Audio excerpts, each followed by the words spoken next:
जिस लहजे में बात करो उस लहजे में सुनना भी सीखो। सच बोलने से इंसान को ज़हनी परेशानियों से निजात मिलती है और उसका दिल हल्का हो जाता है।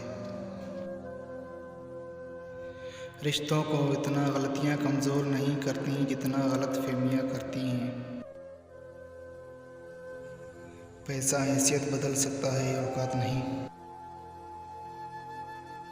शख्सियत में आजिज़ी ना हो तो मालूमात में इजाफ़ा इल्म को नहीं बल्कि तकब्बुर को जन्म देता है।